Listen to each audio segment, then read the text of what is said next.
SC/ST સમુદાયના દ્વારા આપવામાં આવેલા 21 ઓગસ્ટ ભારત બંધના એલાનમાં અંબાજીથી ઉમરગામ સુધીનો આદિવાસી વિસ્તારના બજારો સજ્જડ બંધ રહી સમર્થન કર્યું. નામદાર સુપ્રીમ કોર્ટના અનુસૂચિત જાતિ અને જનજાતિને આપવામાં આવેલ આરક્ષણમાં ક્રિમિલેયર લાગુ કરી રાજ્ય સરકારોની વર્ગીકરણ કરવાની સ્વતંત્રતા આપવાના ચુકાદાનો અમે વિરોધ કરીએ છીએ. ચૈત્ર વસાવા 1 ઓગસ્ટ 2024ના રોજ સુપ્રીમ કોર્ટના ચીફ જસ્ટિસ ચંદ્રચૂડની 7 જજોની બેન્ચ દ્વારા ચુકાદો આપવામાં આવ્યો કે અનુસૂચિત જાતિ અને અનુસૂચિત જનજાતિને આપવામાં આવેલા આરક્ષણમાં ક્રિમિલેયર લાગુ કરી રાજ્ય સરકારોને કેટેગરીમાં વર્ગીકરણ કરવાની સ્વતંત્રતા આપવાનો ચુકાદો આપવામાં આવ્યો, જેના કારણે રાજ્ય સરકારો પોતાના રાજનૈતિક લાભો માટે અમુક જ્ઞાતિઓ અને પેટા જ્ઞાતિઓ પોતાના પક્ષમાં કરવા વૈમનસ્યતા ફેલાવવાના કામ કરે છે. નામદાર સુપ્રીમ કોર્ટના આ ચુકાદા મૂળ સંવિધાનના ઉલ્લંઘન થાય છે. સંવિધાનની ધારા 341 તથા 342 મૂળ સિદ્ધાંતોમાં ઘટાડો કે વધારો કરવાની અધિકારી માનનીય રાષ્ટ્રપતિ તથા સંસદ પ્રાવધાન કરેલ છે.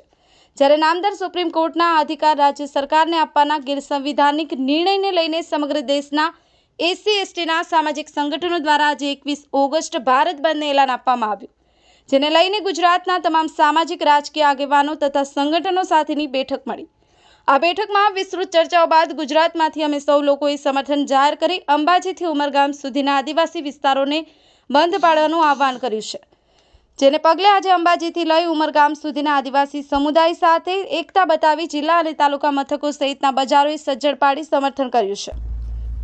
નામદાર સુપ્રીમ કોર્ટના ચીફ જસ્ટિસ ચંદ્રચૂડ અને એમની 7 જજોની બેન્ચ દ્વારા 1 ઓગસ્ટ 2024ના રોજ જે ચુકાદો આપ્યો છે, જે સંવિધાનમાં આરક્ષણની જે સંવિધાનમાં અનુસૂચિત જાતિ અને જનજાતિ માટે આરક્ષણના પ્રાવધાન છે, ત્યારે આ બેન્ચના ચુકાદાએ એવું જણાવ્યું છે કે ક્રિમિલેયર અંતર્ગત રાજ્ય સરકારો જ્ઞાતિઓના વર્ગીકરણ કરીને અને અનામત આપી શકે છે. ત્યારે આમ કરવાથી જે બંધારણના મૂળ હેતુ છે, સિદ્ધાંતો છે, એનું ઉલ્લંઘન થશે.